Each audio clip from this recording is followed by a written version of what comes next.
MDS ದಮ್ ಆಲು, ನಾಲ್ ತಡ್ಕ ಮತ್ತು mushroom ಮಸಾಲೆ. MDS ನಿಂದ ಊಟ ಪ್ರತಿ ಸಲ ಸ್ವಾದಿಷ್ಟಕರ. MDH ಯಾವಾಗಲೂ ನಿಮಗೆ ಹೊಸ ರುಚಿ ನೀಡಲು ಪ್ರತಿಬದ್ಧವಾಗಿದೆ.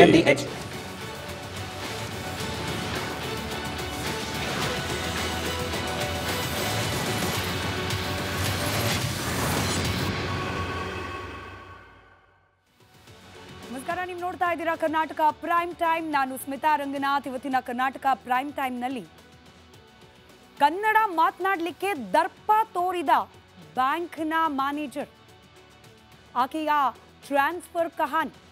ಇಷ್ಟಕ್ಕೆ ಮುಗಿತಾ ಕನ್ನಡಿಗರ ಆಕ್ರೋಶ? ಇದರ ಡೀಟೇಲ್ ರಿಪೋರ್ಟನ್ನು ನಿಮ್ಮ ಮುಂದೆ ಇಡ್ತೀವಿ. ಇದರ ಜೊತೆಗೆ ಬೆಂಗಳೂರು ನೆಂದ ಕಾಳೂರಾಗಿ ಹೋಗಿತ್ತು.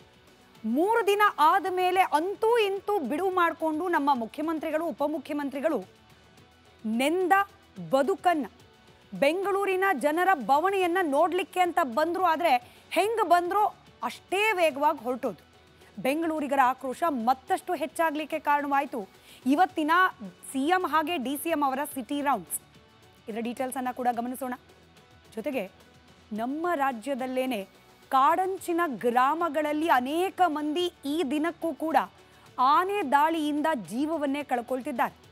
ಇಂಥ ಪರಿಸ್ಥಿತಿಯಲ್ಲಿ ಕರ್ನಾಟಕದಿಂದ ಆಂಧ್ರ ಪ್ರದೇಶಕ್ಕೆ ಕುಮ್ಕಿ ಆನೆಗಳನ್ನು ಕಳಿಸಲಾಗಿದೆ. ಇದರಿಂದ ಆಕ್ರೋಶ ಸಹಜವಾಗಿ ವ್ಯಕ್ತವಾಗ್ತಾ ಇದೆ. ಯಾವ ರೀತಿ ಪರಿಣಾಮ ಬೀರುತ್ತೆ ಕರ್ನಾಟಕ ರಾಜ್ಯ ಸರ್ಕಾರದ ಈ ನಿರ್ಧಾರ?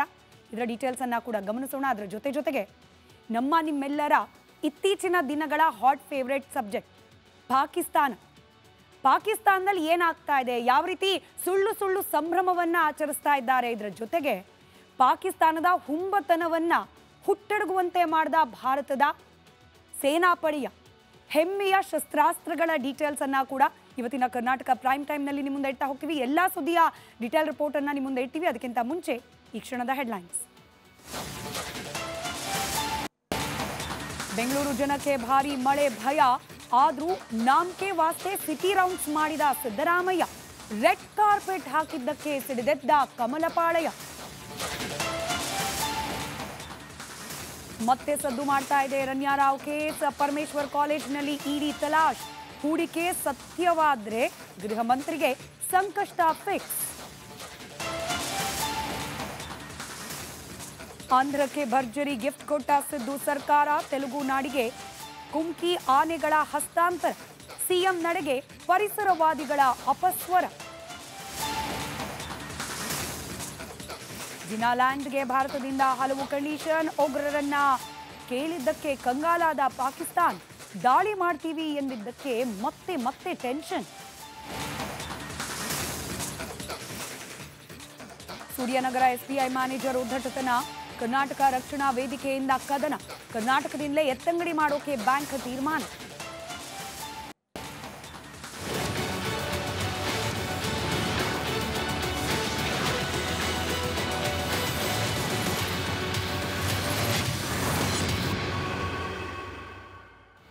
ವೀಕ್ಷಕರೇ, ಕೇವಲ ನಮ್ಮ ರಾಜ್ಯದ ಬೇರೆ ಬೇರೆ ಊರುಗಳು ಮಾತ್ರವಲ್ಲ, ಹೊರ ರಾಜ್ಯದ ಊರುಗಳು, ವಿದೇಶದಿಂದ ಕೂಡ ಅನೇಕ ಮಂದಿ ತಮ್ಮ ಬದುಕಿಗೊಂದು ಆಸರೆಯನ್ನು ಕಂಡುಕೊಳ್ಳಿಕ್ಕೆ, ಒಂದು ದಿಕ್ಕನ್ನು ಪಡೆದುಕೊಳ್ಳಿಕ್ಕೆ ಬೆಂಗಳೂರು ಅನ್ನೋ ಈ ಮಹಾನಗರಿಗೆ ಬರ್ತಾರೆ ಪ್ರತಿದಿನ.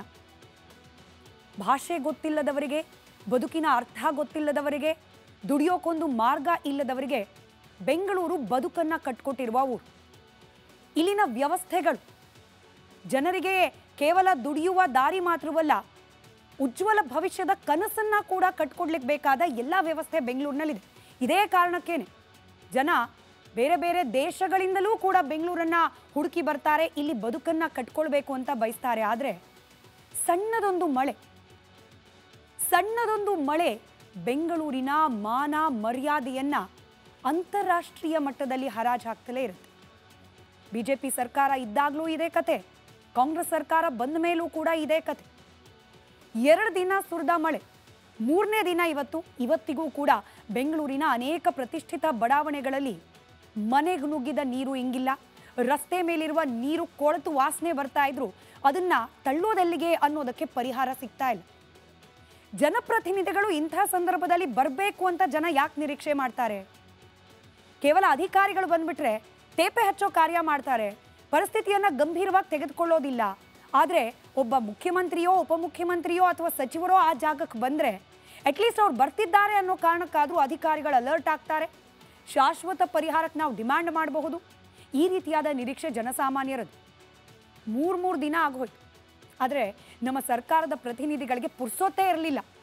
ಸಾಧನಾ ಸಮಾವೇಶ, ಹೈಕಮಾಂಡ್ ನಾಯಕರನ್ನು ತಣಿಸುವ ಪ್ರಯತ್ನ, ಜನರ ಮುಂದೆ ನಾವು ಆ ಸಾಧನೆ ಮಾಡಿದ್ವಿ ಈ ಸಾಧನೆ ಮಾಡಿದ್ವಿ ಅಂತ ಹೇಳಿ ಕೊಚ್ಕೊಳ್ಳೋ ಪ್ರಯತ್ನ, ಇದೆಲ್ಲದರಲ್ಲಿ ಬ್ಯುಸಿಯಾಗಿದ್ದ ಮುಖ್ಯಮಂತ್ರಿಗಳು ಹಾಗೆ ಉಪಮುಖ್ಯಮಂತ್ರಿಗಳು ಕೊನೆಗೂ ತಮ್ಮ ಬ್ಯುಸಿ ಶೆಡ್ಯೂಲಲ್ಲಿ ಒಂದು 10 ನಿಮಿಷ ಬಿಡುವು ಮಾಡಿಕೊಂಡು ಹಿಂಗೆ ಬಂದರು. ಜನರ ಸಮಸ್ಯೆಯನ್ನು ನಾವು ಕಣ್ಣಾರೆ ಗಮನಿಸಿದ್ದೀವಿ ಅಂತಂದ್ರು, ಹೊರಟೋದ್ರು. ಆದರೆ ಈ ನಾಮಕೆ ವಾಸ್ತೆ ವಿಸಿಟ್ ಜನರ ಆಕ್ರೋಶವನ್ನು ಮತ್ತಷ್ಟು ಹೆಚ್ಚು ಮಾಡಿದೆ. ಈ ಬಗ್ಗೆ ಒಂದು ಡೀಟೇಲ್ ರಿಪೋರ್ಟ್ ನಿಮ್ಮ ಮುಂದೆ.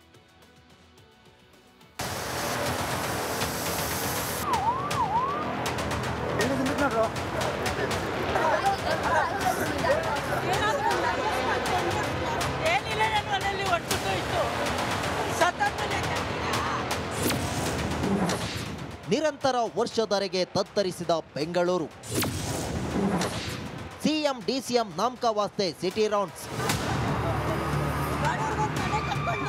ಮಹಾಮಳೆ ಬೆಂಗಳೂರನ್ನ ಇನ್ನಿಲ್ಲದಂತೆ ಕಾಡಿದೆ. ಇರೋಬ್ಬರೋ ರಸ್ತೆಗಳು ಮುಳುಗಿ, ಸವಾರರು ಕಂಗಾಲಾಗಿ, ಮನೆಗಳಿಗೆ ನೀರು ನುಗ್ಗಿ, ಇರೋಬ್ಬರೋ ವಸ್ತುಗಳು ಕೊಚ್ಚಿಕೊಂಡು ಹೋಗಿದ್ದವು. ಜನರು ದಿನವಿಡೀ ಗೋಳಾಡ್ತಿದ್ರೆ ಸರ್ಕಾರ ನಡೆಸೋರು 2 ವರ್ಷದ ಸಾಧನೆ ಹೇಳಲು ಹೊಸಪೇಟೆಗೆ ಹೋಗಿದ್ರು. ಆಕ್ರೋಶ ಹೆಚ್ಚಾದ ಬೆನ್ನಲ್ಲೇ ಸಿಎಂ ಡಿಸಿಎಂ ಸಾಹೇಬ್ರು ಎಸಿ ಬಸ್ನಲ್ಲಿ ಸಿಟಿ ರೌಂಡ್ಸ್ಗೆ ಬಂದಿದ್ರು.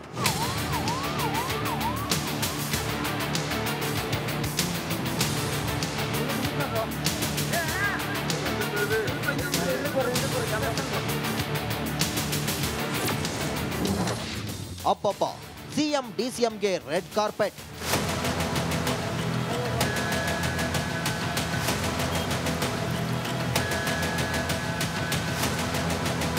ಈ ಬಿಬಿಎಂಪಿ ಸಿಬ್ಬಂದಿ ಅದೆಂತ ಕಲ್ಲು ಹೃದಯದವರು ಅಂದ್ರೆ, ಜನರು ಗೋಳಾಡುವಾಗ ಸಿಎಂ ಡಿಸಿಎಂ ಬರ್ತಾರೆ ಅಂತ ರೆಡ್ ಕಾರ್ಪೆಟ್ ಹಾಕಿಸಿದ್ರು.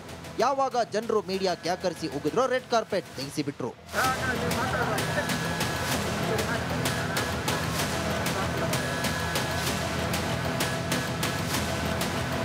ನಾನು ಅದಕ್ಕೆ ಸ್ವಾಗತ ಮಾಡ್ತೀನಿ. ಒಬ್ಬ ಮುಖ್ಯಮಂತ್ರಿ ಬರಬೇಕಾದ್ರೆ ಗೋಲ್ಡ್ ಕಾರ್ಪೆಟ್ ಹಾಕಬೇಕಾಯ್ತು. ಅವ್ರಿಗೆ ಬುದ್ಧಿ ಇಲ್ಲ, ಅವ್ರಿಗೆ ಕಾರ್ಪೊರೇಷನ್ ಅಧಿಕಾರಿಗಳಿಗೆ ಮಾನ ಮರ್ಯಾದೆ ಇಲ್ಲ. ಮುಖ್ಯಮಂತ್ರಿಗೆ ರೆಡ್ ಕಾರ್ಪೆಟ್ ಹಾಕಿದ್ರೆ ಹಿಂಗೆ ಗೋಲ್ಡ್ ಕಾರ್ಪೆಟ್ ಹಾಕಬೇಕಾಯ್ತು. ಪಾಪ ಜನ ಊಟ ಇಲ್ದಿರ ಕಳೆದ 4 ದಿನದಿಂದ ಸಾಯ್ತಾ ಇದ್ದಾರೆ. ಕರೆಕ್ಟ್ ಬಂದು ಶಾಕ್ ಹೊಡೆದಿದ್ದಾರೆ. ಅವ್ರ ಮನೆಯಲ್ಲಿ ಶೋಕ. ಯಾವಾಗ ಮಣ್ಣು ಮಾಡಬೇಕು, ಯಾವಾಗ ಊರಿಗೆ ತಗೊಂಡೋಗ್ಬೇಕು ಅಂತ ಯೋಚನೆ ಮಾಡ್ತಾರೆ. ಇಂಥ ಸಂದರ್ಭದಲ್ಲಿ ರೆಡ್ ಕಾರ್ಪೆಟ್ಗಳು ಇಂಥವೆಲ್ಲ ಸರ್ಕಾರಕ್ಕೆ ನಾಚಿಕೆ ಆಗಬೇಕು. ಅವರು ಅದು ಬೇಕಲ್ವಾ, ಅದಕ್ಕೆ ಅವ್ರು ಮಾಡ್ಕೊಂಡಿದ್ದಾರೆ ಅಷ್ಟೇ. ಅವ್ರಿಗೆ ಅದಕ್ಕೆ ತಾನೇ ಬರೋದು. ರೆಡ್ ಕಾರ್ಪೆಟ್ ಎಲ್ಲೋದ್ರು ರೆಡ್ ಕಾರ್ಪೆಟ್ ಅಲ್ಲಿ ಬಂದು ಪಕ್ಕದ ರೋಡಲ್ಲಿ ಬಂದು ನೋಡ್ಲಿ ಗೊತ್ತಾಗುತ್ತೆ ಅವ್ರಿಗೆ ಹೆಂಗಿದೆ ಕೊಚ್ಚೆ ಅದೆಲ್ಲ. ಮಳೆ ಬಂದಾಗ ಬರ್ತಾರೆ, ನಾವು ಅದು ಮಾಡ್ತೀವಿ ಇದು ಮಾಡ್ತೀವಿ ಅಂತ ಬಂದು ಹೇಳೋಗ್ತಾರೆ. ಆಶ್ವಾಸನೆ ಎಲ್ಲರೂ ಕೊಡ್ತಾರೆ, ಆದರೆ ಯಾರೂ ಈಡೇರಿಸಲ್ಲ ಅದನ್ನು. ಯಾವ ಗೌರ್ಮೆಂಟ್ ಬಂದರೂ ಅಷ್ಟೇ, ನಮಗೆ ಬೇಕಾಗಿರೋದೇನೋ ಪರ್ಮನೆಂಟಾಗಿ ಸೊಲ್ಯೂಷನ್ ಬೇಕು. ಇಲ್ಲಿ ಕೂತ್ಕೊಂಡು ಬಂದು 4 ಮಾತಾಡಿ ನಮಗೆ ಸಾಂತ್ವನ ಹೇಳಿದ್ರೆ ನಾಳೆ ಮಳೆ ಬಂದರೆ ಅವ್ರು ನಮ್ಮನೆ ಬಂದು ಕ್ಲೀನ್ ಮಾಡ್ತಾರಾ? ನಾಮಕಾವಸ್ಥೆ ರೌಂಡ್ಸ್ 10 ನಿಮಿಷಗಳಲ್ಲಿ ಫಿನಿಶ್.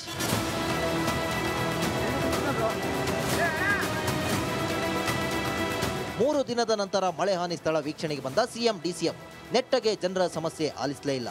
ಸಿಎಂ ಡಿಸಿಎಂ ಕಾಟಾಚಾರಕ್ಕೆ HPR layout, Sai layout, Hennur, Nagavara ಸೇರಿ ಹಲವು ಪ್ರದೇಶಗಳಿಗೆ ಭೇಟಿ ನೀಡಿದ್ರು.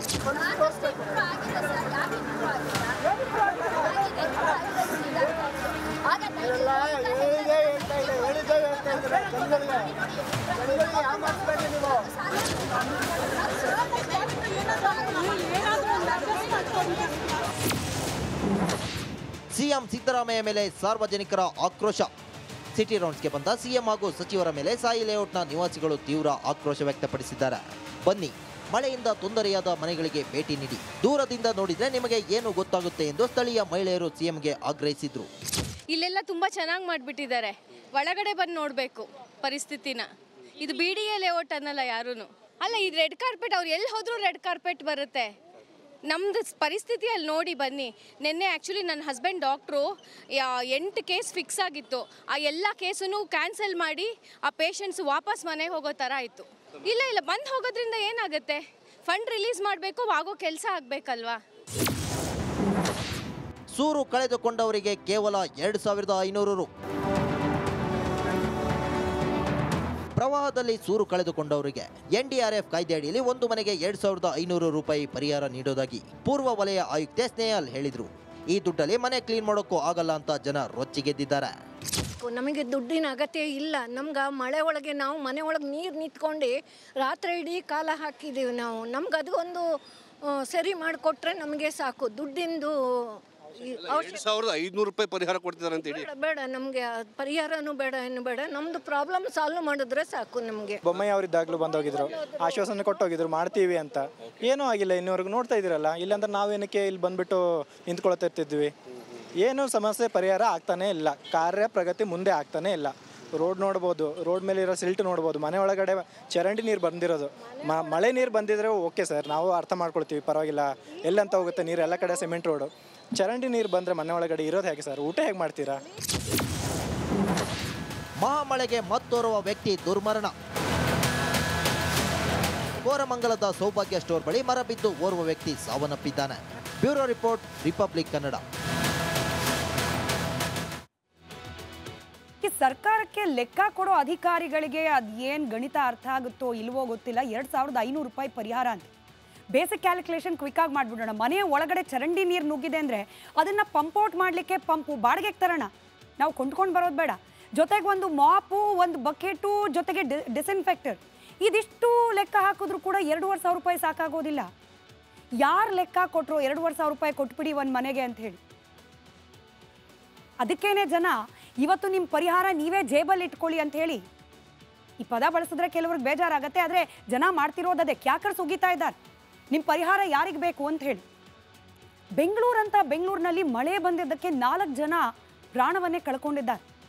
ಆದರೂ ಕೂಡ ಸರ್ಕಾರ ನಡೆಸ್ತಾ ಇರುವವರಿಗೆ ಪರಿಸ್ಥಿತಿಯ ಗಂಭೀರತೆ ಬಗ್ಗೆ ಅರ್ಥ ಆಗೇ ಇಲ್ಲ ಅನ್ನೋದಕ್ಕೆ ಇವತ್ತು ಮುಖ್ಯಮಂತ್ರಿಗಳು, ಉಪಮುಖ್ಯಮಂತ್ರಿಗಳು ಕೊಟ್ಟ ಈ ಭೇಟಿ, ಹಾಗೆ ಅವರಿಗೆ ಮಾಡಲಿಕ್ಕೆ ಹೊರಟಿದ್ದ ಭವ್ಯವಾದ ಸ್ವಾಗತ, ಅಲ್ಲಿ ಕಂಡು ಬಂದ ರೆಡ್ ಕಾರ್ಪೆಟ್, ಇದೆಲ್ಲವೂ ಕೂಡ ಸಾಕ್ಷಿ ಆಗ್ತಾ ಇದೆ. ಬರ್ತಾ ಇರೋದು ಸರ್ಕಾರಿ ಕಾರ್ಯಕ್ರಮಕ್ಕಲ್ಲ, ಗ್ಯಾರಂಟಿ ಯೋಜನೆಗಳ ಫಲಾನುಭವಿಗಳಿಗೆ ಮಾತುಕತೆ ನಡೆಸಲಿಕ್ಕೂ ಅಲ್ಲ. ಬರ್ತಾ ಇರೋದು ಪ್ರಾಣ ಕಳ್ಕೊಂಡಿದ್ದಾರೆ ಅವ್ರ ಕುಟುಂಬಸ್ಥರಿಗೆ ಸಾಂತ್ವನ ಹೇಳೋ ಸಲುವಾಗಿ ಮನೆ ಒಳಗಡೆ ಚರಂಡಿ ನೀರು ನುಗ್ಗಿ ಎಲ್ಲಿ ಮನೆ ಮಂದಿಗೆಲ್ಲ ರೋಗ ರುಜಿನ ಬರುತ್ತೋ ಅಂತ ಹೇಳಿ ಪರದಾಡ್ತಿದ್ದಾರೆ, ಅವ್ರ ಜೊತೆಯಲ್ಲಿ ಸ್ಪಂದಿಸಲಿಕ್ಕೆ ಅಂತ. ಹೀಗೆ ಬರ್ತಾ ಇರೋ ಮುಖ್ಯಮಂತ್ರಿ, ಉಪಮುಖ್ಯಮಂತ್ರಿಗಳು ಬಂದಿದ್ದಾದರೂ ಹೆಂಗೆ? 3 ದಿನ ಲೇಟ್ ಬರೋದ್ರಲ್ಲೂ ಕೂಡ ಇವತ್ತು ಸಿಟಿ ರೌಂಡ್ಸ್ ಅಂತ ಫಿಕ್ಸ್ ಆಗಿದೆ. ಬರಬೇಕಾಗಿದ್ದು ಸಿಟಿ ರೌಂಡ್ಸ್ ಪ್ರಾರಂಭ ಆಗಬೇಕಾಗಿದ್ದು ಬೆಳಗ್ಗೆ 11:15, ಬಂದಿದ್ದಷ್ಟೊತ್ತಿಗೆ 3 ಗಂಟೆ, ಅಲ್ಲೂ ಲೇಟ್. ಹೀಗೆ ಲೇಟ್ ಲತೀಫ್ಗಳಿಗೆ ರೆಡ್ ಕಾರ್ಪೆಟ್ ಹಾಕಿ ಸ್ವಾಗತ ಮಾಡ್ಲಿಕ್ಕೆ ಹೊರಟಿದ್ರು. ಯಾವಾಗ ರಿಪಬ್ಲಿಕ್ ಕನ್ನಡ ನಿರಂತರವಾಗಿ ವರದಿ ಪ್ರಸಾರ ಮಾಡ್ತೋ, ಕೊನೆಗೂ ಎಚ್ಚೆತ್ಕೊಂಡು ಆ ರೆಡ್ ಕಾರ್ಪೆಟನ್ನು ತೆಗೆದು ಬೀದಿಲಿ ಇಳಿದು. ಇನ್ನು ಮುಖ್ಯಮಂತ್ರಿಗಳಿಗೆ ರಿಯಾಕ್ಷನ್ ಕೇಳಿದ್ರೆ, ಏನು ಸರ್ ಬರ್ತಿರೋದೇ ಲೇಟು, ಅದರಲ್ಲೂ ರೆಡ್ ಕಾರ್ಪೆಟ್ ಅಂತಲ್ಲ ಅಂದರೆ BJP-ಯವ್ರು ಹಾಕ್ಸಿರ್ಬೇಕು ರಾಜಕೀಯ. ಇಲ್ಲೂ ಕೂಡ ಮುಖ್ಯಮಂತ್ರಿಗಳ ರಿಯಾಕ್ಷನ್ ಇದು. ರೆಡ್ ಕಾರ್ಪೆಟ್ ನಾವೆಲ್ಲ BJP-ಯವ್ರು ಹಾಕ್ಸಿರ್ಬೇಕು ಅಂತ ಅಶೋಕ್ ಅವ್ರು ಸರಿಯಾಗಿ ಹೇಳಿದ್ರು. ಹೌದೌದು ರೆಡ್ ಕಾರ್ಪೆಟು, ಆದರೆ ರೆಡ್ ಕಾರ್ಪೆಟ್ ಅಲ್ಲ, ಗೋಲ್ಡ್ ಕಾರ್ಪೆಟ್ ಹಾಕಬೇಕಾಗಿತ್ತು ಅಂತ. ಇದು ನಮ್ಮ ರಾಜಕಾರಣಿಗಳ ಮನಸ್ಥಿತಿ, ಪರಿಸ್ಥಿತಿ. ಹಿಂಗೆ ಅಂತೂ ಇಂತೂ ಧರೆಗಿಳಿದ ಮುಖ್ಯಮಂತ್ರಿ ಸಿದ್ದರಾಮಯ್ಯನವರ ಸಿಟಿ ರೌಂಡ್ಸ್ ಹೇಳೋದೇ ಬೇಡ. ಬೆಂಗಳೂರು ಜನ ಚಳಿ, ಮಳೆ, ಗಾಳಿ, ಪ್ರಾಣವೇ ಕಳ್ಕೊಳ್ತಿದ್ದೀವಿ ಅಂತ ಒದ್ದಾಡ್ತಾ ಇದ್ರೆ CM ಹಾಗೆ DCM ಸಾಹೇಬರು AC ಬಸ್ಸಲ್ಲಿ ಜುಮ್ ಅಂತ ಬಂದವರೇ ನೇರವಾಗಿ ಸ್ಪಾಟ್, ಎಲ್ಲಿ ಅವರ ವಿಸಿಟ್ ಸ್ಪಾಟ್ ಇತ್ತು ಅಲ್ಲೇನೆ ಆ ಬಸ್ನ ಡೋರ್ ಓಪನ್ ಆಯಿತು. ಇಳಿದವರು ಜನರ ಕಷ್ಟ ಕೇಳಬೇಕಲ್ಲ, ಯಾವುದೋ ಸೈಟ್ ಸೀಯಿಂಗಿಗೆ ಬಂದವ್ರ ಥರ ಹಿಂಗೆ ಬಂದರು, ನೋಡಿದ್ರು, ಹೊರಟೆ ಹೋದರು. 10 ನಿಮಿಷ, ಕೇವಲ 10 ನಿಮಿಷ ಇದ್ದ ಜಾಗದಿಂದ ಕದಲೂ ಇಲ್ಲ. ಎಲ್ಲಿ ನಿಂತಿದ್ರು ಬಸ್ಸಿಂದ ಇಳಿದು ಅಲ್ಲಿಂದ 10 ಹೆಜ್ಜೆ ಕೂಡ ಹಾಕಲಿಲ್ಲ. 10 ನಿಮಿಷ ಒಂದು ಕಡೆ ಇದ್ದು ವಾಪಸ್ ಹೊರಟೋಗ್ಬಿಟ್ರು ಸಿದ್ದರಾಮಯ್ಯನವರು. 10 ನಿಮಿಷದಲ್ಲಿ ಅದೇನು ಮಾಹಿತಿ ಪಡ್ಕೊಳ್ಳೋಕೆ ಸಾಧ್ಯ? 10 ನಿಮಿಷದಲ್ಲಿ ಜನರ ಕಷ್ಟ ತಿಳ್ಕೊಳ್ಳೋಕೆ ಹೇಗೆ ಸಾಧ್ಯ? ವೋಟ್ ಕೇಳೋಕೆ ಹೋದಾಗ್ಲೇ ಕನಿಷ್ಠ ಒಂದು ಮನೇಲಿ ಒಂದು 10 ವೋಟ್ ಇದೆ ಅಂದರೆ 1 ತಾಸು ಕಳೀತಾರೆ ಇದೇ ಜನಪ್ರತಿನಿಧಿಗಳು, 1 ಗಂಟೆ. ಒಂದು ಪ್ರಾಣ ಹೋಗಿದೆ ಅಂತಂದರೆ, ಮನೆ ಒಳಗಡೆ ಕೊಳಚೆ ನೀರು ನುಗ್ಗಿದೆ, ಇದು ಪ್ರತಿ ವರ್ಷ ಹಿಂಗೆ ಆಗ್ತಿದೆ ಅಂತಂದರೆ ಇವ್ರ ಸಮಸ್ಯೆ ಕೇಳೋಕ್ಕೆ 10 ನಿಮಿಷ. ಇದು ನಮ್ಮ ಜನಪ್ರತಿನಿಧಿಗಳು. ನಾವು ಬರೀ ಕಾಂಗ್ರೆಸ್ ಗೌರ್ಮೆಂಟ್ ಇದೆ ಹೀಗೆ ಅಂತ ಹೇಳ್ತಿಲ್ಲ. BJP ಅವರಿದ್ದಾಗಲೂ ಇದೇ ಪರಿಸ್ಥಿತಿ. BJP ಅವರು ಅವರ ಆಡಳಿತ ಇದ್ದ ಸಂದರ್ಭದಲ್ಲಿ ನೆಟ್ಟಕ್ಕೆ ಕೆಲಸ ಮಾಡಿಸಿದ್ರೆ BBMP ಅಧಿಕಾರಿಗಳ ಬಳಿಯಲ್ಲಿ ಇವತ್ತು ಇಂಥ ಪರಿಸ್ಥಿತಿ ಬರ್ತಿತ್ತಾ? ಹಾಗಾಗಿ ನಮ್ಮ ರಾಜ್ಯದ ಯಾವುದೇ ರಾಜಕೀಯ ಪಕ್ಷದ ನಾಯಕರು ಕೂಡ ಇವತ್ತು ಒಬ್ಬರ ಮೇಲೆ ಒಬ್ಬರು ಆರೋಪ ಪ್ರತ್ಯಾರೋಪ ಮಾಡಲಿಕ್ಕೆ ನೈತಿಕತೆಯನ್ನು ಉಳಿಸ್ಕೊಂಡಿಲ್ಲ. ಜನರು ಅನುಭವಿಸ್ತಾ ಇರಬೇಕು, ಇವ್ರು ರಾಜಕೀಯ ಮಾಡ್ತಿರ್ತಾರೆ. ಮುಂದಿನ ಸುದ್ದಿ ಕಡೆ ಗಮನ ಕೊಡೋಣ. ರಾಜಕಾರಣದಲ್ಲಿ ಇವತ್ತು ಇಡಿಯದ್ದೇ ಸದ್ದು. ಹೋಮ್ ಮಿನಿಸ್ಟರ್ ಪರಮೇಶ್ವರ್ ಅವರ ಒಡೆತನದ ಕಾಲೇಜ್ಗಳ ಮೇಲೆ ಇವತ್ತು ಜಾರಿ ನಿರ್ದೇಶನಾಲಯದ ಅಧಿಕಾರಿಗಳು ದಾಳಿ ಮಾಡಿದ್ರು. ಆದರೆ ಇಷ್ಟೇ ಆಗಿದ್ದಿದ್ರೆ ಜಸ್ಟ್ ಒಂದು ಇಡಿ ರೇಡ್ ಅಲ್ವಾ, ಬಿಜೆಪಿಯವರ ಕುಮ್ಮಕ್ನಿಂದ ಕೇಂದ್ರ ಸರ್ಕಾರದ ಅಣಿತಿ ಮೇರೆಗೆ ಆಗಿದೆ ಅಂತ ಹೇಳಿ ಕೈ ತೊಳ್ಕೊಳ್ತಿದ್ರೇನೋ ಕಾಂಗ್ರೆಸ್ನ ನಾಯಕರು. ಆದರೆ ಹಿಂಗೆ ಎಜುಕೇಷನ್ ಇನ್ಸ್ಟಿಟ್ಯೂಷನ್ಗಳ ಮೇಲೆ ಆದ ದಾಳಿಗೂ ಒಬ್ಬ ನಟಿಗೂ ಲಿಂಕ್ ಇದೆ ಅನ್ನೋ ಸುದ್ದಿ ಇವತ್ತು ಹಲ್ಚಲ್ ಎಬ್ಬಿಸ್ತು. ಇದರ ಒಂದು ವರದಿ ನಿಮ್ಮ ಮುಂದೆ.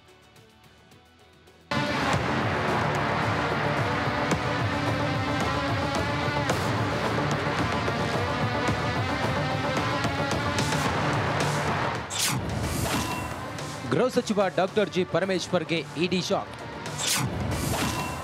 ಸಿದ್ಧಾರ್ಥ ಕಾಲೇಜಿನಲ್ಲಿ ಸಿಕ್ಕಿದ ಮಹತ್ವದ ಮಾಹಿತಿ. ನಟಿ ರನ್ಯಾ ರಾವ್ ವಿದೇಶದಿಂದ ಗೋಲ್ಡ್ ಸ್ಮಗ್ಲಿಂಗ್ ಕೇಸ್ ಸಂಬಂಧ ಗೃಹ ಸಚಿವ ಡಾಕ್ಟರ್ ಜಿ ಪರಮೇಶ್ವರ್ ಒಡೆತನದ ಕಾಲೇಜಿನ ಮೇಲೆ ಇಡಿ ದಾಳಿ ನಡೆಸಿದೆ.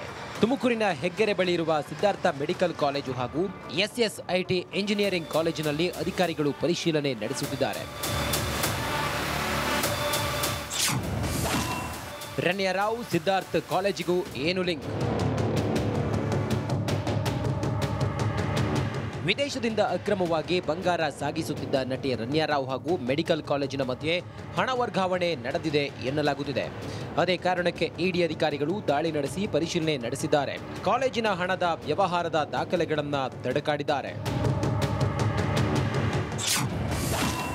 ಚಿನ್ನದ ಹಣ ಸಿದ್ಧಾರ್ಥ್ ಶಿಕ್ಷಣ ಸಂಸ್ಥೆಯಲ್ಲಿ ಹೂಡಿಕೆ. ಪರಮೇಶ್ವರ್ ಕಾಲೇಜು ಬಗ್ಗೆ ಆರ್ ಅಶೋಕ್ ಬಾಂಬ್. ರನ್ಯಾ ರಾವ್ ವಿದೇಶದಿಂದ ಗೋಲ್ಡನ್ನು ತಂದು ಚಿನ್ನವನ್ನು ತಂದು ಇಲ್ಲಿ ಹಲವಾರು ಪ್ರಮುಖರಿಗೆ ಕೊಟ್ಟಿರುವಂಥದ್ದು ಈಗಾಗಲೇ ತನಿಖೆಯಿಂದ ಹೊರಬಂದಿದೆ. ಈಗ ಆ ಒಂದು ಹಣ ಆ ಸಿದ್ಧಾರ್ಥ ಎಜುಕೇಷನ್ ಸಂಸ್ಥೆಯಲ್ಲಿ ಹೂಡಿಕೆ ಮಾಡಿದ್ದಾರೆ ಅಂತ ಅವ್ರು ಮೋಸ್ಟ್ಲಿ ಇನ್ಫಾರ್ಮೇಶನ್ ಇರ್ಬೋದು. ಅದರಿಂದ ತನಿಖೆಗೆ ಹೋಗ್ತಾ ಇದ್ದಾರೆ. 2019ರಲ್ಲೂ ಸಿದ್ಧಾರ್ಥ ಶಿಕ್ಷಣ ಸಂಸ್ಥೆ ಮೇಲೆ ಐಟಿ ದಾಳಿ ನಡೆದಿತ್ತು. ಆಗ ವೈದ್ಯಕೀಯ ಸೀಟು ಅಕ್ರಮ ಹಂಚಿಕೆ ಆರೋಪ ಕೇಳಿಬಂದಿತ್ತು. ಆಗ ಪರಮೇಶ್ವರ್ ಆಪ್ತ ಆತ್ಮಹತ್ಯೆಗೆ ಶರಣಾಗಿದ್ದ. ರಮೇಶ್ ಆತ್ಮಹತ್ಯೆಗೆ ಐಟಿ ಅಧಿಕಾರಿಗಳು ಕಿರುಕುಳ ಕಾರಣ ಎಂದು ಅಂದಿನ ವಿರೋಧ ಪಕ್ಷದ ನಾಯಕ ಈಗಿನ ಸಿಎಂ ಸಿದ್ದರಾಮಯ್ಯ ಗಂಭೀರ ಆರೋಪ ಮಾಡಿದ್ದರು. Bureau report, Republic Kannada.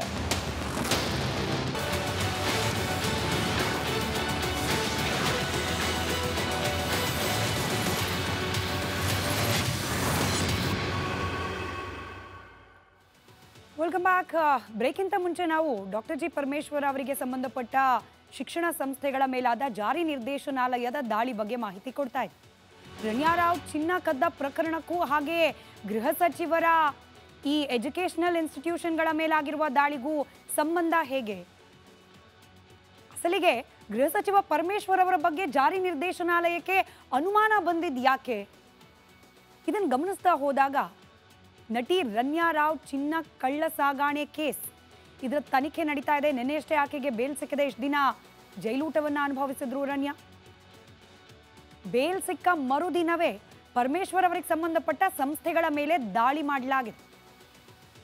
ಆರೋಪ ರಾಜ್ಯದ ಗೃಹ ಸಚಿವರ ಗಮನಕ್ಕೆ ಇಲ್ಲದೆ ಏರ್ಪೋರ್ಟ್ನಿಂದ ಎಸ್ಕಾಟ್ ವ್ಯವಸ್ಥೆ ಸಿಗ್ಲಿಕ್ಕೆ ಸಾಧ್ಯನಾ? ಅಲ್ಲಿಂದ ಪ್ರಾರಂಭವಾಗುತ್ತೆ ಗುಮಾನ್. ಹಾಗೆ ರನ್ಯಾ ರಾವ್ ಅವರ ಮದುವೆ ಸಂದರ್ಭದಲ್ಲೂ ಕೂಡ ಪರಮೇಶ್ವರ್ ಅವರು, ಸಿದ್ದರಾಮಯ್ಯನವರೆಲ್ಲ ಉಪಸ್ಥಿತರಿದ್ರು. ಈ ಆಯಾಮದಲ್ಲೂ ಆಗ್ತಾ ಇದೆ ಚರ್ಚೆ. ರನ್ಯಾ ರಾವ್ ಅವರ ಈ ಕಳ್ಳ ವ್ಯವಹಾರಕ್ಕೂ ಪರಮೇಶ್ವರ್ ಅವರ ಆಸ್ತಿ ಪ್ರಮಾಣದಲ್ಲಿ ಕಳೆದ 2 ವರ್ಷದಲ್ಲಿ ಆದ ಏರಿಕೆಗೂ ಸಂಬಂಧ ಇದೆಯಾ? ಈ ಆಯಾಮದಲ್ಲಿ ಇದೀಗ ಜಾರಿ ನಿರ್ದೇಶನಾಲಯ ಸಿದ್ಧಾರ್ಥ ಶಿಕ್ಷಣ ಸಂಸ್ಥೆಗಳಲ್ಲಿ ತನಿಖೆಯನ್ನ ಮಾಡ್ತಿದೆ ಅನ್ನೋ ಮಾಹಿತಿ. ಅಲ್ಲಿಗೆ ಚಿನ್ನವನ್ನ ಕದ್ದು ಸಾಗಾಣೆ ಮಾಡೋ ಕೇಸ್ಗೂ ಪರಮೇಶ್ವರ್ ಅವ್ರಿಗೂ ಲಿಂಕ್ ಇದೆಯಾ ಅನ್ನೋ ಅನುಮಾನಕ್ಕೆ ಜಾರಿ ನಿರ್ದೇಶನಾಲಯದ ಈ ದಾಳಿ ಮತ್ತಷ್ಟು ಪುಷ್ಟಿಯನ್ನ ನೀಡ್ತಾ ಇದೆ. ಕೇವಲ ಇದೊಂದು ಪ್ರಕರಣ ಅಂತಲ್ಲ, ಇದೂ ಒಂದು ಕಾರಣ. ಇದರ ಜೊತೆಗೆ ಆಸ್ತಿ ಏರಿಕೆ, ಸಿದ್ಧಾರ್ಥ ಮೆಡಿಕಲ್ ಕಾಲೇಜ್ನಲ್ಲಿ ಸೀಟ್ ಬ್ಲಾಕಿಂಗ್ ಮಾಡಲಾಗ್ತಾ ಇತ್ತು ಅನ್ನೋ ಆರೋಪ ಇದೆ. 2019ರಲ್ಲೂ ಸಿದ್ಧಾರ್ಥ ಶಿಕ್ಷಣ ಸಂಸ್ಥೆ ಮೇಲೆ IT ರೇಡ್ ಆಗಿತ್ತು. ಮತ್ತೊಂದು ಕಡೆಯಲ್ಲಿ ಕೋಟಿ ಬೆಲೆಯ ಆಸ್ತಿಯನ್ನ ಇತ್ತೀಚೆಗೆ ಪರಮೇಶ್ವರ್ ಸಾಹೇಬರು ಖರೀದಿ ಮಾಡಿದ್ದಾರಂತೆ. ತುಮಕೂರಿನ ಖ್ಯಾತಸಂದ್ರ ಬಳಿಯ HMS ಕಾಲೇಜು, ಕಲ್ಯಾಣ ಮಂಟಪ, ಹೀಗೆ ಅನೇಕ ಆಸ್ತಿಗಳನ್ನ ಖರೀದಿ ಮಾಡಿದ್ದಾರೆ ಅನ್ನೋ ಮಾಹಿತಿ ಇದೆ. ಡಾಕ್ಟರ್ ಜಿ ಪರಮೇಶ್ವರ್ ಅವರ ಬಗ್ಗೆ ಇಡಿ ಅಧಿಕಾರಿಗಳಿಗೆ ಇದಕ್ಕೇನೆ ಅನುಮಾನ ಬಂದಿರಬಹುದಾ? ಹಾಗಾಗೇನೆ ಈ ದಾಳಿನ ಕಾದ್ ನೋಡೋಣ. ಇವತ್ತಿಗೆ ದಾಳಿಯನ್ನ ಮುಗಿಸಿ ನಾಳೆ ಮತ್ತೆ ತನಿಖೆಯನ್ನ ಮುಂದುವರಿಸ್ತಾರೆ ಜಾರಿ ನಿರ್ದೇಶನಾಲಯದ ಅಧಿಕಾರಿಗಳು ಅನ್ನೋ ಮಾಹಿತಿ ಇದೆ. ಸದ್ಯದರಲ್ಲೇ ಯಾವ ಕಾರಣಕ್ಕೆ ಈ ದಾಳಿ ಅನ್ನೋದ್ರ ಬಗ್ಗೆ ಅಧಿಕೃತ ಮಾಹಿತಿ ಹೊರಬರೋ ಸಾಧ್ಯತೆ ಇದೆ.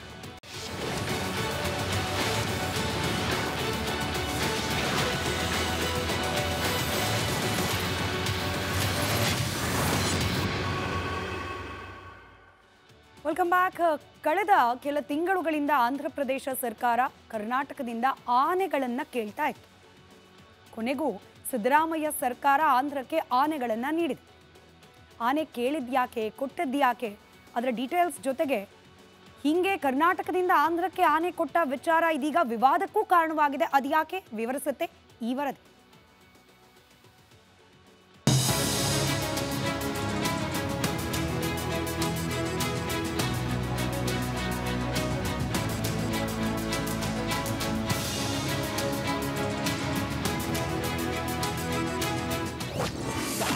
ಅಂದುಕೊಂಡಿದ್ದನ್ನ ಮಾಡಿ ತೋರಿಸಿದ ಪವನ್ ಕಲ್ಯಾಣ್.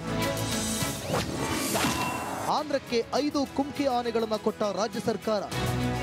ಆಂಧ್ರ ಪ್ರದೇಶಕ್ಕೆ ಇದೇ ಮೊದಲ ಬಾರಿಗೆ ಕುಮ್ಕಿ ಆನೆಗಳ ಎಂಟ್ರಿ ಆಗಿದೆ. ಆಂಧ್ರ ರೈತರ ಬೆಳೆಗಳನ್ನು ನಾಶ ಮಾಡುತ್ತಿರುವ ಕಾಡಾನೆಗಳ ನಿಯಂತ್ರಣಕ್ಕಾಗಿ ಕರ್ನಾಟಕದಿಂದ 5 ಕುಮ್ಕಿ ಆನೆಗಳನ್ನು ಹಸ್ತಾಂತರಿಸಲಾಗಿದೆ. ಆಂಧ್ರದಲ್ಲಿ ಜನಸೇನಾ ಬಿಜೆಪಿ ಹಾಗೂ ತೆಲುಗು ದೇಶಂ ಮಿತ್ರಕೂಟದ ಸರ್ಕಾರ ಅಧಿಕಾರಕ್ಕೆ ಬರುತ್ತಿದ್ದಂತೆ ಕಾಡಾನೆಗಳ ನಿಯಂತ್ರಣಕ್ಕೆ ತರಬೇತಿ ಪಡೆದಿರುವ ಆನೆಗಳನ್ನು ಕೊಡಿ ಎಂದು ಆಂಧ್ರದ DCM ಪವನ್ ಕಲ್ಯಾಣ್ ಮನವಿ ಮಾಡಿದ್ರು. ಆದ್ದರಿಂದ ಇಂದು ತೆಲುಗು ನಾಡಿಗೆ ಆನೆಗಳು ಹಸ್ತಾಂತರವಾಗಿವೆ.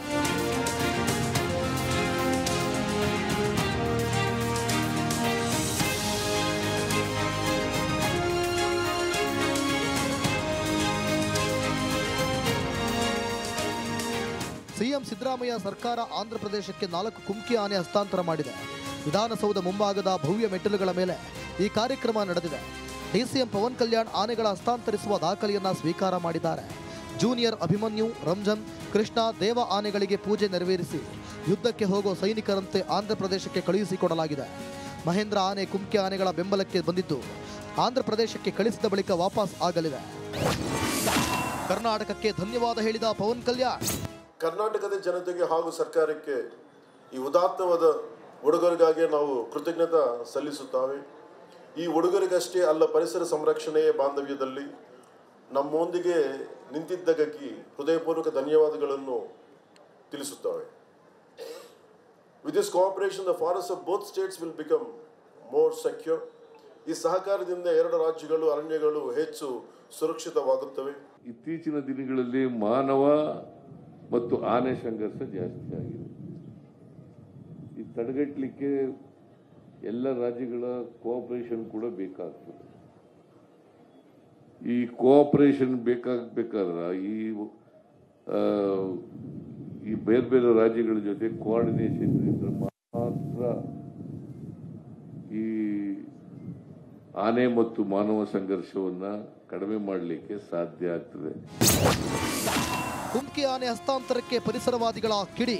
ನಮ್ಮ ಆನೆಗಳನ್ನ ನಾವು ನಮ್ಮ ಕ್ರಾಲಾಗಿಟ್ಟು ಅದಕ್ಕೆ ಬಡ್ದು ಹಿಂಸೆ ಕೊಟ್ಟು ಅದನ್ನು ಕುಮ್ಕಿ ಮಾಡಿ ನಾವು ಟ್ರೈನಿಂಗ್ ಕೊಟ್ಟು ನಾವು ಬೇರೆಯವ್ರಿಗೆ ಕೊಟ್ಟಂಗಾಯ್ತು. ನಮ್ಮ ದುಡ್ಡು, ನಮ್ಮ ಇನ್ವೆಸ್ಟ್ಮೆಂಟು, ಸರ್ಕಾರದ ದುಡ್ಡು, ಅದರ ಜನದ ದುಡ್ಡು ಖರ್ಚು ಮಾಡಿ ನಾವು ಕುಮ್ಕಿ ರೆಡಿ ಮಾಡಿ ಬೇರೆಯವ್ರಿಗೆ ಕೊಡ್ತಾಯಿದ್ದೀವಿ. ಆಂಧ್ರದವರು ಮಾಡ್ಬೋದಲ್ಲ, ಅವ್ರೊಳಗೆ ಆನೆ ತೊಂದರೆ ಇದೆ ಅಂದರೆ ಅವರು ಕಾರ್ಯಾಚರಣೆ ಮಾಡ್ಕೊಂಡು ಮಾಡ್ಬೋದಾಯಿತು. ಈ ಆನೆ ಹಸ್ತಾಂತರದ ಡೀಟೇಲ್ಸ್ ಕಿಡಿಯೋಕೆ ಮುಂಚೆ ಪವನ್ ಕಲ್ಯಾಣ್ ಅವರು ಇವತ್ತು ಕನ್ನಡದಲ್ಲಿ ಮಾತನಾಡೋ ಪ್ರಯತ್ನ ಮಾಡಿದ್ದು ಭಾರಿ ಖುಷಿ ತಂದಿದೆ ಕನ್ನಡಿಗರಿಗೆ. ಅನ್ಯ ಭಾಷಿಕರು ನಿಮ್ಮಿಂದ ಬಯಸೋದು ಇಷ್ಟೇ ಅಲ್ವಾ ಕನ್ನಡಿಗರು? ನಾವು ಹೇಳಿ ಕೇಳಿ ಭಾವನಾ ಜೀವಿಗಳು. ನೀವು ಅಟ್ಲೀಸ್ಟ್ ಪ್ರಯತ್ನ ಮಾಡ್ತಿದ್ದೀವಿ ಅನ್ನೋ ತಿಳಿಸಿದ್ರೆ ಸಾಕು. ಕನ್ನಡಿಗರು ದಬ್ಬಾಳಿಕೆ ಮಾಡ್ತಾರೆ, ದರ್ಪ ಮಾಡ್ತಾರೆ, ಕನ್ನಡ ಮಾತನಾಡಿ ಅಂತ ಹೇಳಿ ಫೋರ್ಸ್ ಮಾಡ್ತಾರೆ. ಈ ರೀತಿಯಾದ ಪ್ರಸಂಗ ಬರೋದೇ ಇಲ್ಲ. ಪವನ್ ಕಲ್ಯಾಣ್ ಅಟ್ಲೀಸ್ಟ್ ಟ್ರೈ ಮಾಡಿದ್ರು. ಕುವೆಂಪು ಅವರ ಮಾತುಗಳನ್ನು ಕೂಡ ಪ್ರಸ್ತಾಪ ಮಾಡಿದ್ರು. ಎನಿವೆ, ಕಮಿಂಗ್ ಬ್ಯಾಕ್, ಆನೆಯನ್ನ ಹಸ್ತಾಂತರ ಮಾಡಿದ ವಿಚಾರಕ್ಕೆ ಸಂಬಂಧಪಟ್ಟಂತೆ ಆಂಧ್ರಕ್ಕೆ 4 ಕುಮ್ಕಿ ಆನೆಗಳನ್ನು ಹಸ್ತಾಂತರ ಮಾಡಿದೆ ಕರ್ನಾಟಕ. ಅಂದರೆ ಟ್ರೈನ್ಡ್ ಎಲಿಫೆಂಟ್ಸ್. ಯಾವ ರೀತಿಯಾಗಿ ಕಾರ್ಯಾಚರಣೆಗಳನ್ನು ಮಾಡಬೇಕು ಅಂತ ಹೇಳಿ ತರಬೇತಿಯನ್ನು ಪಡೆದಿರುವ ಆನೆಗಳನ್ನು ಆಂಧ್ರಕ್ಕೆ ಕರ್ನಾಟಕದಿಂದ ಹಸ್ತಾಂತರ ಮಾಡಲಾಗಿದೆ. ಅನೇಕ ಕಾರಣ ಕೂಡ ಇದೆ ಯಾಕೆ ನಮ್ಮ ರಾಜ್ಯದಿಂದ ಆಂಧ್ರಕ್ಕೆ ಆನೆಗಳನ್ನು ಕಳಿಸಲಾಗಿದೆ ಅಂತ ಹೇಳಿ. ಪ್ರಮುಖವಾಗಿ ಅರಣ್ಯ ಭಾಗದಲ್ಲಿ ಹಾಗೆ ಅರಣ್ಯಕ್ಕೆ ಅದರ ಅಂಚಿಗೆ ಹೊಂದಿಕೊಂಡಿರ್ತಕ್ಕಂಥ ಗ್ರಾಮಗಳಲ್ಲಿ ಪ್ರಾಣಿ ಹಾಗೆ ಮಾನವನ ಸಂಘರ್ಷ ಹೆಚ್ಚಾಗ್ತಾ ಇದೆ ಆಂಧ್ರದಲ್ಲಿ ಕೂಡ. ಇದನ್ನು ತಪ್ಪಿಸಬೇಕು ಅಂದರೆ ಆನೆಗಳನ್ನು ಬಳಸ್ಕೊಂಡೇನೆ ಕಾರ್ಯಾಚರಣೆ ಮಾಡಬೇಕು. ಅದಕ್ಕೆ ಟ್ರೈನ್ಡ್ ಆನೆಗಳು ಆಂಧ್ರದಲ್ಲಿಲ್ಲ. ಪ್ರಾಣಿಗಳನ್ನು ಹಿಡಿಯೋಕ್ಕೂ ಕೂಡ ಇದೇ ಕುಮ್ಕಿ ಆನೆಗಳ ಬಳಕೆಯಾಗತ್ತೆ. ಇದೇ ಕಾರಣಕ್ಕೆ ಆಂಧ್ರಕ್ಕೆ 6 ಆನೆಗಳನ್ನು ಕೊಡುವ ನಿರ್ಧಾರಕ್ಕೆ ಕರ್ನಾಟಕ ಬಂದಿದೆ. ದುಬಾರಿ ಆನೆ ಬಿಡಾರದಿಂದ 4 ಹಾಗೆ ಸಕ್ರೆಬೈಲಿನಿಂದ 2 ಆನೆಗಳು ಆಂಧ್ರಕ್ಕೆ ತೆರಳುತ್ತೆ. ಸಕ್ರೆಬೈಲಿನಲ್ಲಿದ್ದ 16 ವರ್ಷದ ಕೃಷ್ಣ ಹಾಗೆ 15 ವರ್ಷದ ಅಭಿಮನ್ಯು ಆನೆಗಳನ್ನು ಹಸ್ತಾಂತರ ಮಾಡಲಾಗ್ತಾ ಇದೆ. ಪ್ರಮುಖವಾಗಿ ಈ ಆನೆಗಳು ತಾಯಿ ಆನೆಯಿಂದ ಮರಿಯನ್ನು ಬೇರ್ಪಡಿಸೋದು, ಜೊತೆಗೆ ಕಾಡಾನೆಗಳನ್ನು ಹಿಡಿಯುವ ವಾಪಸ್ ಕಾಡಿಗೆ ಅಟ್ಟುವ ಕಾರ್ಯಾಚರಣೆ ಇದರಲ್ಲಿ ಭಾಗಿಯಾಗೋದು, ಇದರಲ್ಲಿ ಎಕ್ಸ್ಪರ್ಟ್ ಇರ್ತವೆ. ಕೃಷ್ಣ ಹಾಗೆ ಅಭಿಮನ್ಯು ಜೊತೆ ಅವುಗಳನ್ನು ಪಳಗಿಸಿದ್ದ ಮಾವುತರೂ ಕೂಡ ಹೋಗ್ತಾರೆ. ಆಂಧ್ರದಲ್ಲಿರುವ ಮಾವುತರಿಗೆ ಟ್ರೈನಿಂಗ್ ಕೊಡೋ ಸಲುವಾಗಿ ಆನೆಗಳು ಅಲ್ಲಿಗೆ ಹೊಂದಾಣಿಕೆಯಾದ ಬಳಿಕ ವಾಪಸ್ ಕರ್ನಾಟಕಕ್ಕೆ ಈ ಎಲ್ಲ ಆನೆಗಳು ಬರುತ್ತೆ. ಆದರೆ ಜೋಸೆಫ್ ಹುವಾರ್ ಅವರು ಹೇಳಿದ ಮಾತು, ನಮ್ಮ ರಾಜ್ಯದ ಜನರ ತೆರಿಗೆ ದುಡ್ಡನ್ನು ಬಳಕೆ ಮಾಡಿ ಟ್ರೈನಿಂಗ್ ಕೊಡಲಾಗಿದೆ, ನಮ್ಮಲ್ಲೇನೆ ಮಾನವ ಹಾಗೆ ಪ್ರಾಣಿಗಳ ನಡುವಿನ ಸಂಘರ್ಷ ಮಿತಿ ಮೀರ್ತಾ ಇದೆ. ನಾವು ಈ ವರದಿಯಲ್ಲಿ ಕೊಟ್ವಿ, ಇವತ್ತು ಕೂಡ ಒಂದು ಕಾಡಾನೆ ದಾಳಿಯಿಂದಾಗಿ ಬಲಿಯಾಗಿ ಹೋಗಿದೆ. ಇಂಥ ಪ್ರಕರಣಗಳಿಗೆ ಕಡಿವಾಣ ಹಾಕಲಿಕ್ಕೆ ನಮ್ಮಲ್ಲೇನೆ ಅನೇಕ ಕೊರತೆಗಳಿದೆ. ಇಂಥ ಸಂದರ್ಭದಲ್ಲಿ ಆಂಧ್ರ ಕೊಡೋ ನೆಸೆಸಿಟಿ ಇತ್ತಾ ಅನ್ನೋ ಪ್ರಶ್ನೆ. ಮುಂದಿನ ಸುದ್ದಿ ಕಡೆ ಗಮನ ಕೊಡೋಣ. ದರ್ಶನ್, ಚಾಲೆಂಜಿಂಗ್ ಸ್ಟಾರ್ ದರ್ಶನ್ ಅವರ ಹಣೆ ಬರಾನೇ ಸರಿ ಇಲ್ಲ ಅನ್ಸತ್ತೆ. ನಸೀಬ್ ರೇಣುಕಾಸ್ವಾಮಿ ಕೊಲೆ ಕೇಸ್ನಲ್ಲಿ ಜೈಲಿಗೆ ಹೋಗಿ ಬಂದ್ರು, ಕೋರ್ಟ್ಗೆ ಆಗಿಂದಾಗೆ ಅಲಿಲೇಬೇಕಾದ ಪ್ರಸಂಗ ಇದೆ. ಇದರ ಮಧ್ಯೆ ದರ್ಶನ್ಗೆ ಸುಪ್ರೀಂ ಕೋರ್ಟ್ ಚಿಕ್ಕದೊಂದು ರಿಲೀಫ್ ನೀಡಿದೆ. ಏನದು ಗಮನಿಸಿ ಈ ವರದಿ.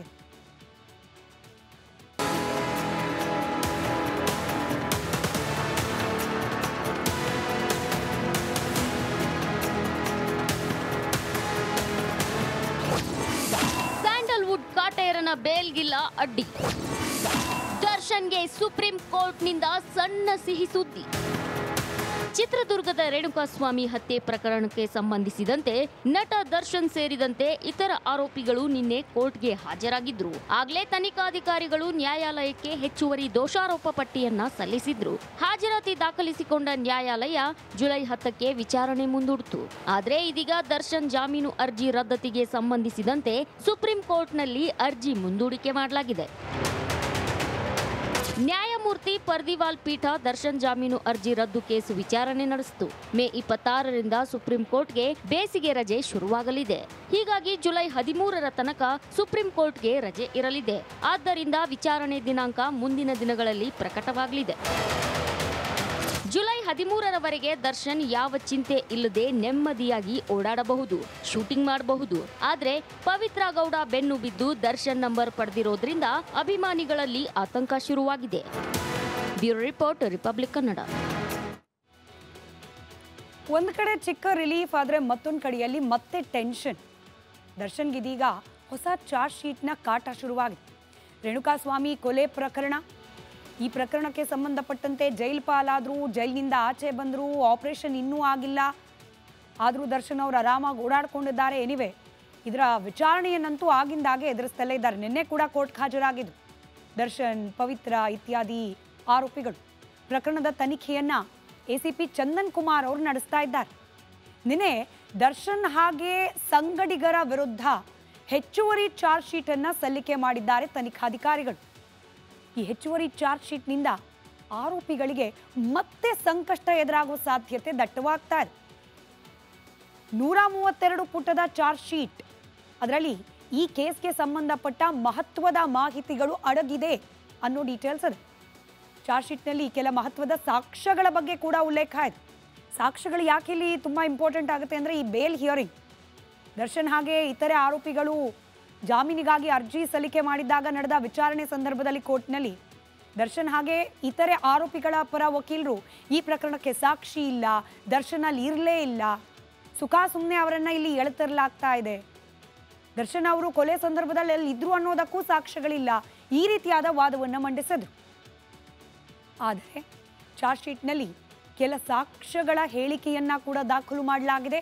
ಹಾಗೆ ಕೆಲ ಡಿಜಿಟಲ್ ಪ್ರೂಫ್ಗಳನ್ನು ಕೂಡ ಅಳವಡಿಸಲಾಗಿದೆ. ಅದರ ಜೊತೆಯಲ್ಲಿ ಉಲ್ಲೇಖ ಮಾಡಲಾಗಿದೆ. ಬಹಳ ಪ್ರಮುಖವಾಗಿ ಪಟ್ಟಣಗೆರೆಯ ಶೆಡ್ನಲ್ಲಿ ರೇಣುಕಾಸ್ವಾಮಿ ಕೊಲೆ ಆದ ದಿನ ಅಲ್ಲಿದ್ದ ಆರೋಪಿಗಳ ಜೊತೆಯಲ್ಲಿ ದರ್ಶನ್ ಕೂಡ ಇದ್ರು ಅನ್ನೋದಕ್ಕೆ ಪೂರಕವಾದ ಫೋಟೋ ಒಂದು ಈಗ ತನಿಖಾಧಿಕಾರಿಗಳ ಕೈ ಸೇರಿದೆಯಾ? ಇತರೆ ಆರೋಪಿಗಳು ದರ್ಶನ್ ಜೊತೆಯಲ್ಲಿ ಫೋಟೋವೊಂದನ್ನು ಕ್ಲಿಕ್ಕಿಸ್ಕೊಂಡಿದ್ರು. ಆ ದಿನ ಪುನೀತ್, ರವಿಶಂಕರ್, ಅನುಕುಮಾರ್, ಜಗದೀಶ್ ಅಲಿಯಾಸ್ ಜಗ್ಗ ಇವರೆಲ್ಲ ಒಂದು ಗ್ರೂಪ್ ಫೋಟೋ ತೆಗೆಸ್ಕೊಂಡಿದ್ರು ಅನ್ನೋ ಮಾಹಿತಿ ಇದೆ. ಆದರೆ ಆ ಫೋಟೋವನ್ನು ನಂತರದಲ್ಲಿ ಡಿಲೀಟ್ ಮಾಡಲಾಗಿತ್ತು. ಪುನೀತ್ ಮೊಬೈಲ್ನಲ್ಲಿ ಕ್ಲಿಕ್ಕಿಸಿದ್ದ ಫೋಟೋವನ್ನು ಡಿಲೀಟ್ ಮಾಡಲಾಗಿತ್ತು. ಇದೀಗ ಆ ಫೋಟೋವನ್ನು ರಿಟ್ರೀವ್ ಮಾಡಿದ್ದಾರೆ ಪೊಲೀಸರು. ಖ್ಯಾತ ನಟ ದರ್ಶನ್ ಅವರ ಜಾಮೀನು ಅರ್ಜಿ ಸಂದರ್ಭದಲ್ಲಿ ದರ್ಶನ್ ಅವರು ಆ ಸ್ಥಳದಲ್ಲೇ ಇರಲಿಲ್ಲ ಅಂತ ಹೇಳಿ ವಕೀಲರು ವಾದ ಮಾಡಿದ್ರಲ್ಲ, ಅದಕ್ಕೆ ಈ ಫೋಟೋ ಕೌಂಟರ್ ಆಗೋ ಎಲ್ಲ ಸಾಧ್ಯತೆ ಇದೆ. ಮುಂದಿನ ದಿನಗಳಲ್ಲಿ ದರ್ಶನ್ ಅವರ ಪಾಲಿಗೆ ಇದೇ ಫೋಟೋ ಕಂಟಕವಾದರೂ ಕೂಡ ಅಚ್ಚರಿ ಇಲ್ಲ. ಕಾದ್ ನೋಡೋಣ, ಅದೃಷ್ಟ ಬದಲಾಗಿದೆಯಾ ಅಥವಾ ಮತ್ತೊಮ್ಮೆ ಬಳ್ಳಾರಿ ಜೈಲ್ ಕಾಲಿಂಗ್ ಅನ್ನೋ ರೀತಿಯಲ್ಲಿ ಕರೆ ಬರುತ್ತಾ? ಕಾದ್ ನೋಡೋಣ. ಮುಂದಿನ ಸುದ್ದಿ ಕಡೆ ಗಮನ. ಕುಖ್ಯಾತ ಭಯೋತ್ಪಾದಕ ಸಂಘಟನೆ ಲಷ್ಕರ್ ಇ ತಾಯ್ಬಾ ಅದರ ಸಹ ಸಂಸ್ಥಾಪಕ ಆಮೀರ್ ಹಮ್ಜಾ ಆಸ್ಪತ್ರೆಗೆ ದಾಖಲಾಗಿದ್ದಾನೆ. ನೆನೆ ಇದೇ ಕರ್ನಾಟಕ ಪ್ರೈಮ್ ಟೈಮ್ನ ಸಂದರ್ಭದಲ್ಲೇನೆ ಇದೇ ಸಮಯದಲ್ಲಿ ಆತನ ಮೇಲೆ ಹಲ್ಲೆ ಆಗಿದೆ ಅನ್ನೋದು ಸುದ್ದಿ ಬ್ರೇಕ್ ಆಗಿತ್ತು. ಸದ್ಯಕ್ಕೆ ಆಸ್ಪತ್ರೆಗೆ ದಾಖಲಾಗಿರುವ ಈ ಹಮ್ಜಾ ಹೇಗಿದ್ದಾನೆ, ಏನಾಗಿದೆ, ಆತನಿಗೆ ಏನಾಯಿತು, ಆ್ಯಕ್ಚುಲಿ ಯಾರಾದರೂ ಬಂದು ಆತನನ್ನು ಅಟ್ಯಾಕ್ ಮಾಡಿದ್ರಾ ಅಥವಾ ಯಾರಾದರೂ ಮಾಂಜಾ ಕೊಟ್ಟು ನಂತರದಲ್ಲಿ ನಾಪತ್ತೆಯಾದ್ರ? ಅಮೀರ್ ಹಮ್ಜಾ ಗಾಯದ ಕುರಿತು ಸದ್ಯಕ್ಕೆ ಲಭ್ಯವಾಗಿರುವ ಎಲ್ಲ ಮಾಹಿತಿಗಳ ಸಂಗ್ರಹ ಈ ವರದಿಯಲ್ಲಿ.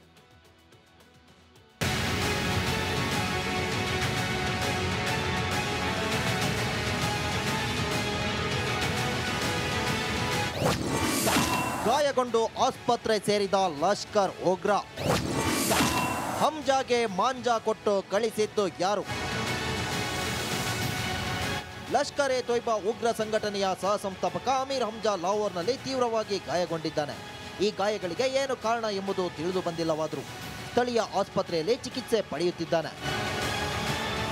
ಅಮೀರ್ ಹಮ್ಜಾ LAT ಮುಖ್ಯಸ್ಥ ಹಫೀಜ್ ಸಯೀದ್ ಮತ್ತು ಉಪಮುಖ್ಯಸ್ಥ ಅಬ್ದುಲ್ ರೆಹಮಾನ್ ಮಕ್ಕಿ ಜೊತೆ ನಿಕಟ ಸಂಬಂಧ ಹೊಂದಿದ್ದಾನೆ. ಲಷ್ಕರ್ ಸಂಘಟನೆಯಲ್ಲಿ ಪ್ರಮುಖ ಸ್ಥಾನ ಹೊಂದಿರುವ ಈತ LAT ಪರ ಪಾಕಿಸ್ತಾನದಲ್ಲಿ ಸಾರ್ವಜನಿಕ ಸಭೆಗಳನ್ನು ಆಯೋಜಿಸುತ್ತಿದ್ದ ಎನ್ನಲಾಗಿದೆ.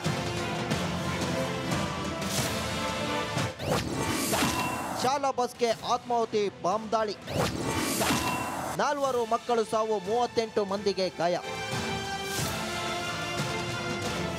ಪಾಕಿಸ್ತಾನದಲ್ಲಿ ಉಗ್ರರ ಹಾವಳಿ ಮಿತಿ ಮೀರಿದೆ.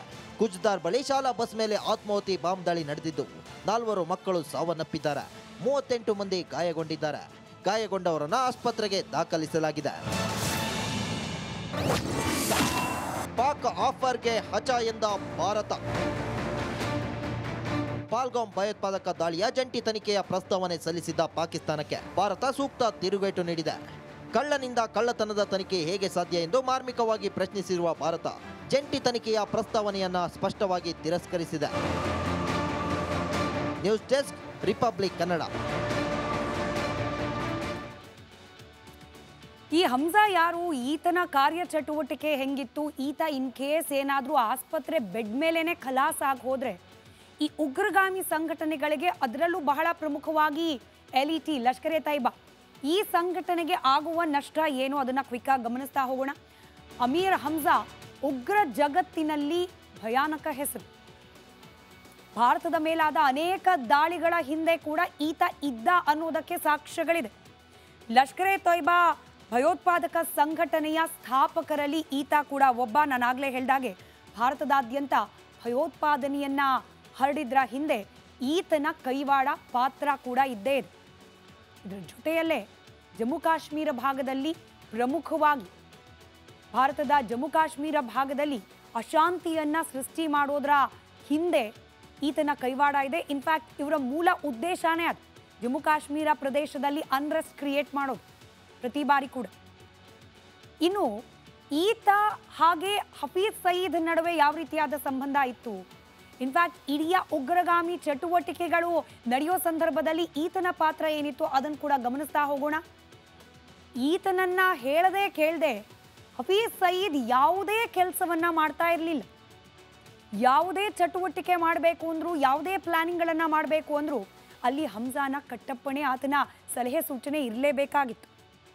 ಲಷ್ಕರ್ ಜಮಾತ್ ಉದ್ ದವಾದ್ ಈ ಸಂಘಟನೆಯ ಮುಖ್ಯಸ್ಥ ಕೂಡ ಈತ, LETಯ ಸಹ ಸಂಸ್ಥಾಪಕ.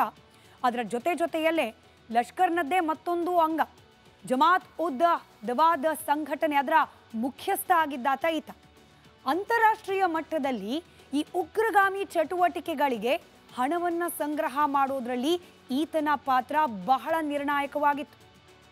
ಈಗ ಒಂದು ರೀತಿಯಲ್ಲಿ ಈತ ಆಸ್ಪತ್ರೆ ಬೆಡ್ ಮೇಲಿರೋದು ಉಗ್ರಗಾಮಿ ಸಂಘಟನೆಯ ಖಜಾನೆನೇ ಕುಸಿದು ಬಿದ್ದಂತಾಗಿದೆ.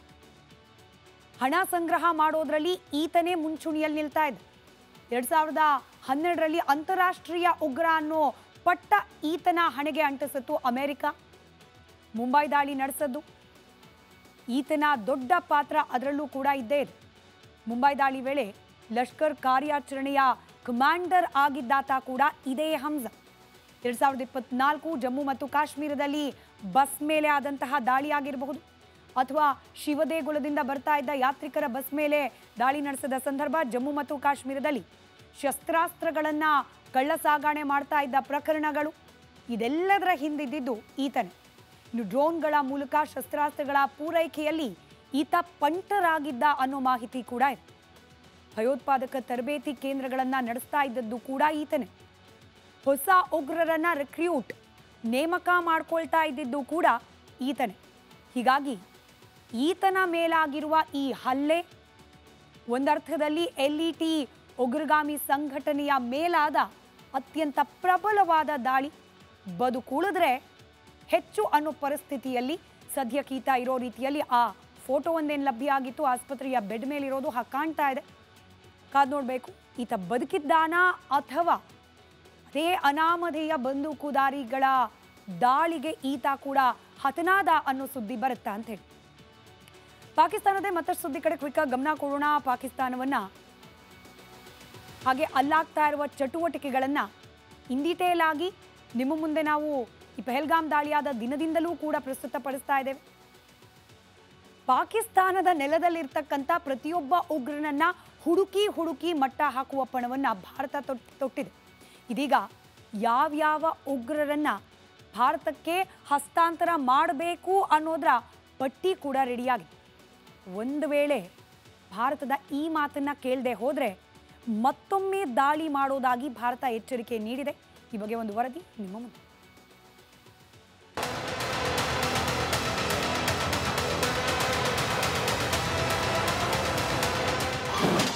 ಹಫೀಜ್ ಮಸೂದ್ ಸೇರಿ ಉಗ್ರರನ್ನ ಭಾರತಕ್ಕೆ ಕೊಡಿ. ಅಮೆರಿಕ ನಮ್ಮ ಮಾತು ಕೇಳುತ್ತೆ, ನೀವು ಕೇಳಬೇಕು. ಪಾಪಿ ಪಾಕಿಸ್ತಾನಕ್ಕೆ ಭಾರತದಿಂದ ಖಡಕ್ ಸಂದೇಶ. ಪಹಲ್ಗಾಮ್ ದಾಳಿಯ ನಂತರ ಭಾರತ ಹಾಗೂ ಪಾಕಿಸ್ತಾನದ ನಡುವೆ ಉಂಟಾಗಿದ್ದ ಉದ್ವಿಗ್ನತೆ ಸ್ವಲ್ಪ ತಣ್ಣಗಾಗಿದೆ. ಇದರ ನಡುವೆಯೇ ಪಾಕಿಸ್ತಾನಕ್ಕೆ ಭಾರತ ಮತ್ತೊಂದು ಬಿಗ್ ಕಂಡೀಷನ್ ಅನ್ನು ಹಾಕಿದೆ. ಅಮೆರಿಕಕ್ಕೆ ಸಾಧ್ಯವಾಗುತ್ತೆ ಅಂದ್ರೆ ನಿಮಗೇಕೆ ಸಾಧ್ಯವಾಗಲ್ಲ ಅಂತ ತರಾಟೆಗೆ ತೆಗೆದುಕೊಂಡಿದೆ. ಹಫೀಜ್ ಸಯೀದ್ ಸೇರಿ ಭಾರತಕ್ಕೆ ಬೇಕಾದ ಮೋಸ್ಟ್ ವಾಂಟೆಡ್ ಉಗ್ರರನ್ನ ನಮಗೆ ಹಸ್ತಾಂತರ ಮಾಡಿ, ಆಗ ನಾವು ಸುಮ್ಮನಾಗ್ತೀವಿ, ಇಲ್ಲದಿದ್ರೆ ನಿಮಗೆ ಬಿಟ್ಟಿದ್ದು ಅಂತ ಭಾರತದ ರಾಯಭಾರಿ ಪಾಕಿಸ್ತಾನಕ್ಕೆ ವಾರ್ನಿಂಗ್ ನೀಡಿದ್ದಾರೆ.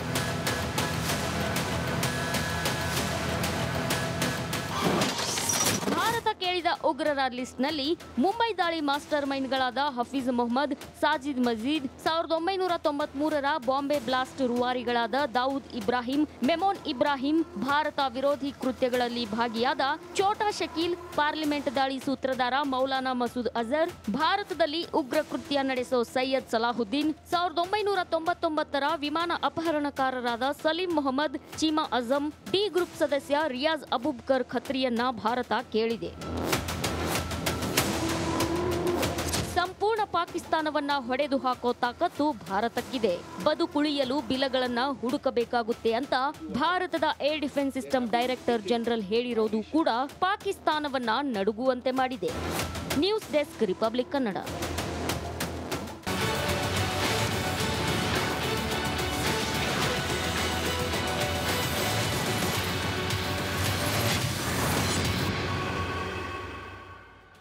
Welcome back. ಭಾರತ ಪಾಕಿಸ್ತಾನದ ಮೇಲೆ ಪ್ರತಿದಾಳಿ ನಡೆಸಿದ ಸಂದರ್ಭದಲ್ಲಿ ಕೆಲ ಘಾತಕ ಅಸ್ತ್ರಗಳನ್ನು ಬಳಕೆ ಮಾಡ್ತು, ನಿಜ, ನೀವು ಗಮನಿಸಿದ್ದೀರಿ ಅದನ್ನು. ಆದರೆ ಇದರ ಜೊತೆಗೆ ಕೆಲ ನಕಲಿ ಅಸ್ತ್ರಗಳನ್ನು ಬಳಸಿ ಪಾಕಿಸ್ತಾನಿ ಪಡೆಗಳನ್ನು ಮಂಗ್ಯ ಮಾಡಿದೆ ಭಾರತ. ಇದನ್ನು ನೋಡಿ ಇಡೀ ಜಗತ್ತೇ ಇದೀಗ ಭಾರತದ ಈ ಚಾಣಾಕ್ಷ ನೀತಿಯನ್ನು ಹೊಗಳ್ತಾ ಇದೆ. ಆಪರೇಷನ್ ಸಿಂಧೂರ ಸಮಯದಲ್ಲಿ ಪಾಕಿಸ್ತಾನ ಚೀನಾ ಕೊಟ್ಟ ಏರ್ ಡಿಫೆನ್ಸ್ ಸಿಸ್ಟಮನ್ನು ಬಳಕೆ ಮಾಡಿತ್ತು.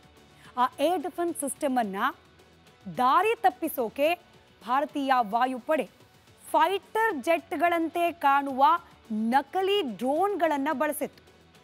ಏರ್ ಡಿಫೆನ್ಸ್ ಸಿಸ್ಟಮ್, ಚೀನಾ ಕೊಟ್ಟ ಏರ್ ಡಿಫೆನ್ಸ್ ಸಿಸ್ಟಮ್ ಈ ನಕಲಿ ಡ್ರೋನ್ಗಳನ್ನೇ, ಅಂದರೆ ನಕಲಿ ಯುದ್ಧ ವಿಮಾನದಂತೆ ಭಾಸವಾಗುವ ಈ ಡ್ರೋನ್ಗಳನ್ನೇ ಫೈಟರ್ ಜೆಟ್ ಅಂತ ಅಂದ್ಕೊಂಡು ದಾರಿ ತಪ್ಪು. ಭಾರತದ ಈ ಚಾಣಾಕ್ಷತನ ಇದೀಗ ಪಾಕಿಸ್ತಾನವನ್ನು ಮತ್ತಷ್ಟು ಮಗದಷ್ಟು ಮೂರ್ಖ ಅನ್ನೋದನ್ನು ಪ್ರೂವ್ ಮಾಡ್ತಾ ಇದೆ. ಇನ್ನು ಕರ್ನಾಟಕ ಪ್ರೈಮ್ ಟೈಮ್ನ ಭಾಗವಾಗಿ ಪ್ರತಿದಿನ ಭಾರತದ ಹೆಮ್ಮೆಯ ಕೆಲ ಶಸ್ತ್ರಾಸ್ತ್ರಗಳನ್ನು, ಅದರಲ್ಲೂ ಆತ್ಮನಿರ್ಭರ ಭಾರತದ ಕಾನ್ಸೆಪ್ಟ್ನ ಅಡಿಯಲ್ಲಿ ನಿರ್ಮಾಣವಾದಂತಹ ವೆಪನ್ಗಳನ್ನು ನಿಮಗೆ ಪರಿಚಯಿಸ್ತಾ ಇದ್ದೇವೆ. ಇದೀಗ ಅದೇ ಸರದಿಯಲ್ಲಿ ಮತ್ತೊಂದು ಅಚ್ಚರಿಯ ಮಾಹಿತಿ ನಿಮ್ಮ ಮುಂದೆ.